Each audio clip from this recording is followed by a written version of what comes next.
Hi, my name is Autif Kamal, and this is another workshop on logic and reasoning. This one is on categorical assumptions. If you have any questions or comments, you can relay them to me via Skype. My username is autif.kamal, or by email. My email address is projectoptimization@gmail.com.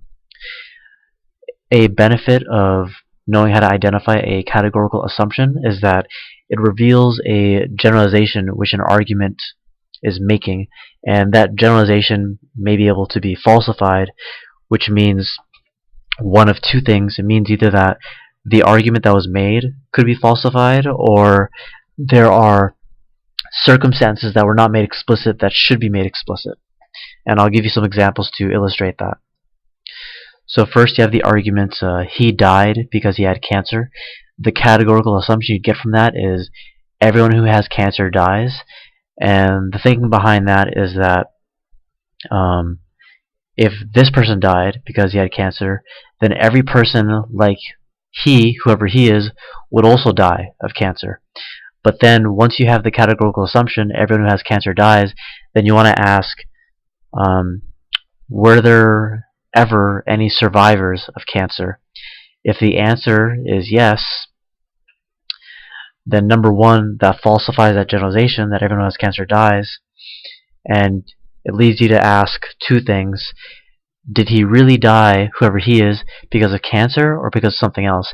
If he really did die because of cancer, then some other circumstances might have to be specified to say what was special about that particular instance of cancer that made him die.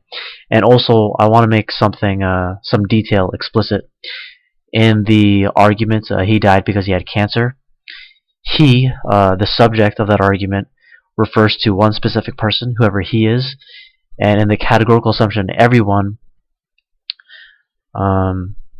compared to he, everyone is a category. Everyone is like saying people.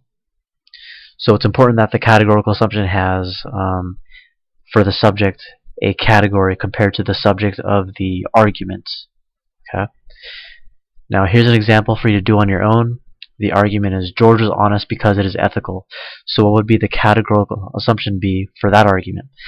I'll give you some time to work on that. If you need more time, you can pause the video. Otherwise, I will move on to the answer, which I will do right now. So the categorical assumption you would get is everyone who is honest does so to be ethical. Again, the idea that we're having is, well, if George is honest because it is ethical, then every person who's just like George would also be honest to be ethical. And now what you want to do is you want to question the categorical assumption that you have. Like, are there other reasons for why someone else would be honest? And maybe one reason you would get is someone could be honest because, not because necessarily because it's ethical, but because it's convenient. Okay? And then that would lead you to question, was George really just honest because it is ethical? Now, if you'd like to go more practice, you can go to books.google.com. I tell you to do this as opposed to what I've been telling you before, which was to go to Businessweek or Yahoo.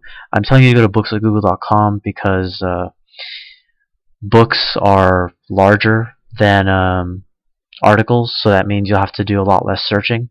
You have to look through a lot less books than you will have to look through articles.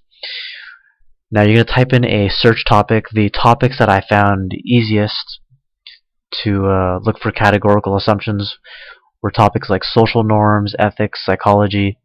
After you type in a term, you're going to select a particular book that has a preview available or that is a free Google ebook. No matter which book you choose, press and hold Control on your keyboard, then press F, and then within that book you're going to search because and search for a simple sentence or search for inspiration to make your own argument. And based on the argument you formulate or you choose from the book that you're searching through, determine what the categorical assumption would be. And then if you want to go even further, you can try to determine whether that categorical assumption is false, and why might it, what reasons could you have for believing that it might be false. Okay. Now in the next workshop, I'm going to talk about implied contrary assumptions. I'll talk about how you go from the argument there is resistance to change because of customary behavior to the contrary assumption all unconventional behavior implies an acceptance of change. Okay, I'll go into greater detail about that in the next logic and reasoning workshop. Alright, thank you.